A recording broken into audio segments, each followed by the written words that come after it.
What's up, everybody? Welcome to another edition of At a Glance, a series in which I give you an appetizer, sampler, glimpse into a particular faction in 40k.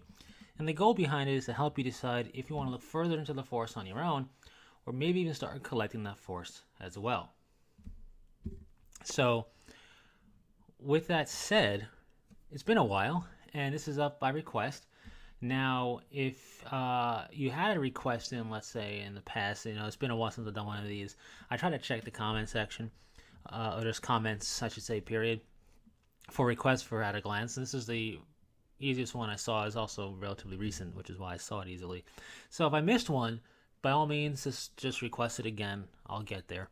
And also check the At a Glance playlist to see if it hasn't been done yet. If it's been done pre 8th edition coming out, it will get redone. So don't worry about that. Anyways, with all that said, by viewer request, we're looking at the Red Hunters Loyalist Astartes Force. So these guys are pretty interesting. They help kind of, I don't want to say push the boundaries, but they help establish all you can do with a Space Marine chapter in terms of maybe making your own DIY force, getting ideas for doing things a bit differently. So with that said, they are a successor of Unknown Founding, speculated to be Second Founding, and it's unknown who they are successors of. So before I get into what makes them interesting and all that jazz, let's first look at their color scheme, which is very straightforward. Unlike the Red Scorpions, the Red Hunters' armor is red. So we actually have the main armor color red, fits with their name very well. The helmet lenses tend to be green. Their chest emblem tends to be silver. Their shoulder pad trim and sometimes their left knee pad, but always their trim and sometimes the left knee pad is gold. They used to do the whole company color on the shoulder pad trim, but that has been done away with. So they only keep gold trim for the shoulder pad. A gold helmet stripe denotes a veteran squad leader, typically known for his company. First company uses a white stripe and white helmets for their sergeant. Now, their squad marking is done in white, and particularly for the tactical arrow, they do the two different forms of it. They do the vertical arrow and they do the horizontal double arrow, so you can do either way or both. Doesn't matter. Their weapons are black, sometimes with the black has a red stripe on it, vertical red stripe for the weapon. And that's pretty much their color scheme. Their purity seals are done in a very standard fashion, a deeper red for the purity seal wax look. And that is the color scheme for the Red Hunters. Very sharp, very clean. Red armor always looks good. The red armor is more in line with Blood Angel's red than it is like a Blood Raven red or anything like that. Blood Raven's red's deeper to it. This is more of a brighter crimson. It's a bit different from the Exorcist as well. But anyway, red armor can only be so many different types until it starts becoming pink or purple, right? So anyways, that's their armor color. Is very clean. Now what is interesting is their symbol. Their symbol is a forward-facing skull without the lower jaw. Not the most unique symbol out there. Very easy to find. What makes it unique is what's on the forehead of that skull. In black is the inquisitorial rosette, a inquisitorial eye, basically the symbol of the Inquisition. Now, I think Fordril used to make a transfer sheet that had these guys on there. I think it was a Siege of Vrax transfer sheet. I don't know if it still exists or not. Unfortunately, Fordril kind of done away with a lot of their transfer sheets, so it's a very real possibility that they don't have it anymore. Which is really an unfortunate thing because their transfer sheets are really cool. I'm doing a quick search just to double check as I speak, and yeah, I don't see it, so that's unfortunate. But anyways, what you could easily do is find a forward-facing skull missing its lower jaw, which isn't the hardest symbol to find out there decal-wise, and then once it's set and on the model, very carefully take a black fine-tip micro pen and just draw the eye on there. It won't be that difficult, and it'll look fine. So why do they have the inquisitorial eye on their chapter symbol? Well, this is what makes them interesting and makes them stand out. The Red Hunters force is known or has a long history of working very closely with the Inquisition, any branch of the Inquisition. Most of the examples are Ordo Malleus as an Ordo Hereticus example, and they'll obviously also do stuff with the Ordo Xenos, but as any branch of the Inquisition. The three major branches are often used, although you could easily say they're going to assist the lesser Inquisition branches as well. So it's speculated that perhaps following the heresy, the inquisitorial representative on Terra made a bargain, made a deal, do whatever he had to do to get the Red Hunters founded and install perhaps founded second founding style to assist in dealing with traitor legions. So they have a very strong link between the inquisitorial groups and this chapter. So that's why I thought they were initially founded for, because it was obviously following the days of the Horus Heresy. So very real possibility they do have a lot of example battles against traitor forces and the like, so that could be why. They're not a chamber militant of any inquisitorial branch, however. They are their own chapter. They follow the Codex Astartes doctrines. They follow that for loadout, squads, command structure. They have a chapter master, the whole 9 yards. They can do their own thing. They're because of their interesting setup, their example campaigns and battles and the like are going to always be showcased more or less alongside some type of inquisitorial force. This is because that's their unique nature, and it helps exemplify it for them.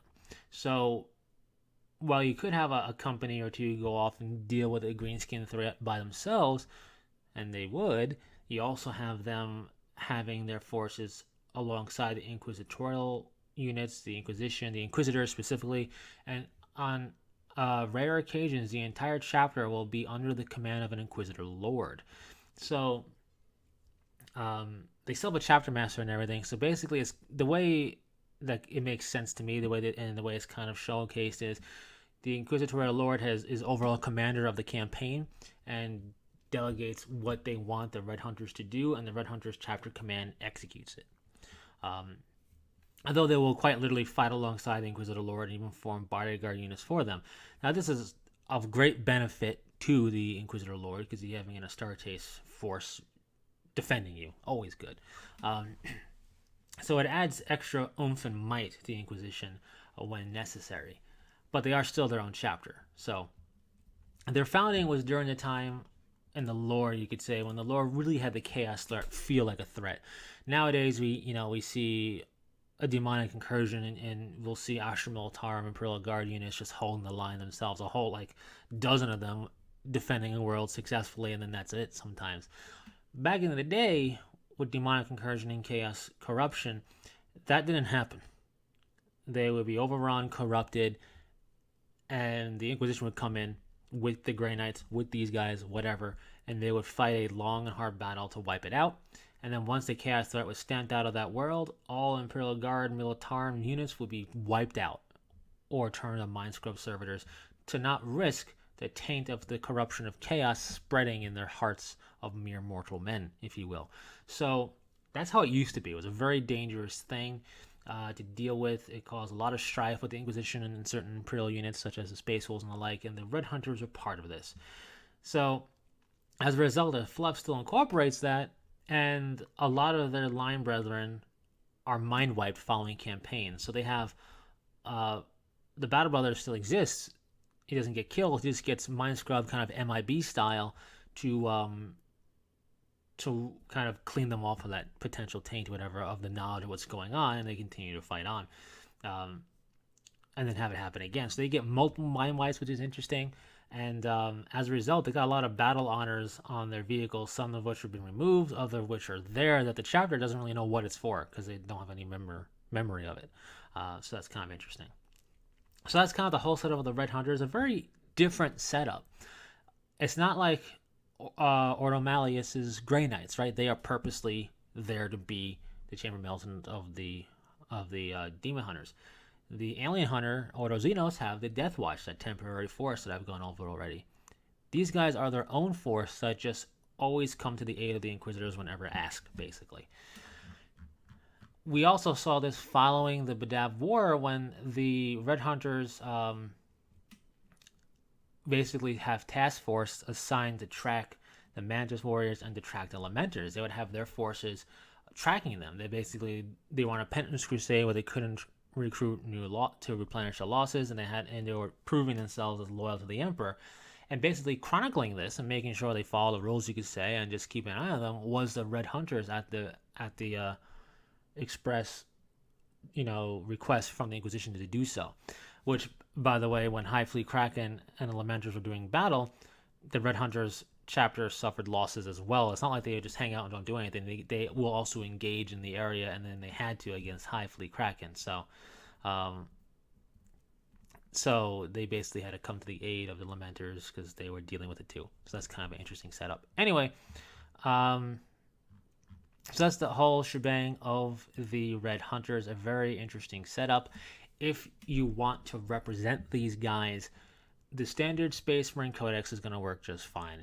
If you go Battle Forge, you can pick whatever chapter tactic you think fits them best, build it how you want. Chances are they have Primaris reinforcements, given their ties to the Inquisition and the crucial role they play. So nothing to kind of leave out. Build it how you want, play it how you want. So it fits a variety of play styles. They don't have any specific combat doctrine necessarily. Their chapter organization follows the Codex Astartes, so they have the full shebang of all of that. Now, with that said, if you want to think outside the box a little bit, the Death Watch Codex could be the thing for you. Now, hear me out. You would obviously not paint them up Death Watch style. You paint them up as the Red Hunters, but that kind of spec up elite feel of the squads, of the kill team squads and the like, could work to represent the bodyguard honor guard force protecting the Inquisitor, or the little honor guard elite strike force sent to accompany the Inquisitor, because there's two ways to play Red Hunters, or any force really, by itself or as an ally. And the Red Hunters are thematically set up to be either played by themselves as a full-fledged Astartes force, armulus style, or to be allied alongside an inquisitorial force. Which one is the dominant force is up to you. And then you can either go with the standard Space Marine Codex, represent the standard Codex launch or not launch, but a command structure and way they do things. Or if you join maybe a smaller Red Hunters force allied to an inquisitorial force, you could build them utilizing the kill teams from the Death Watch Codex and use them as an ally to that to be more elite Vanguard, Honor Guard feel. So you have some different ways to play them. It's a really good force for people who like the Inquisition, want to collect the Inquisition, but also want to dabble in Space Marines because maybe they want to play them as well. You can have them as an ally to your force. You can always add to the Space Marine collection, play them on their own eventually. Always play them alongside the Inquisition. Thematically, it's always going to work very nicely. So that's some ways in which you can collect collect them armorless style. When it comes to building and painting this force, they're Space Marines. It's very straightforward, and any standard Astartes stuff is going to work fine for them from GW or Forge World. Given their inquisitorial connections, you can even look at some of the Inquisition bits that would work on Space Marines. You can look at it.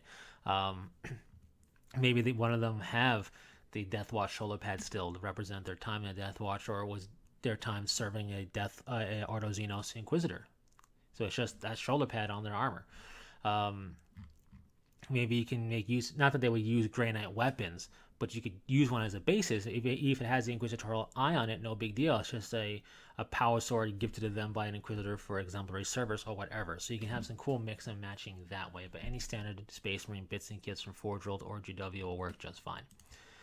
Other than that, there's nothing really else to say about the Red Hunters. A very cool force. A lot of mind wipes going on for the benefit of mankind, you could say. Humanity is safe because of this, or safer, as safe as it can be in 40k, right? But it's an interesting Space Marine chapter. This lets you look at it and go, okay, this is cool, I want to play this. Maybe I can dabble in Inquisition later, or if you're an Inquisitor player, this is cool, I can dabble in Space Marines as well, and still have it work with my main force. So the collection is still one massive collection that can work very well together. And if you're somebody who wants to DIY, this gives you another example to look at to go, this could work. You know, maybe you could do something like this now with the Inquisition. Maybe you can do something like this secretly with the Mechanicum or whatever else, right? Obviously, make up stuff for your own force that way. But anyways, that's the Red Hunters, a very cool force, supposedly from the Second Founding, a full-fledged chapter, remember, that often fights alongside Inquisitors and high-ranking Inquisitor Lords, and a lot of fun can be had that way. Anyways, thanks very much for sticking through it. Share your thoughts on the Red Hunters in the comment section below. Any other question, comments, or requests, leave them in the comment section as well. And until next time, take it easy.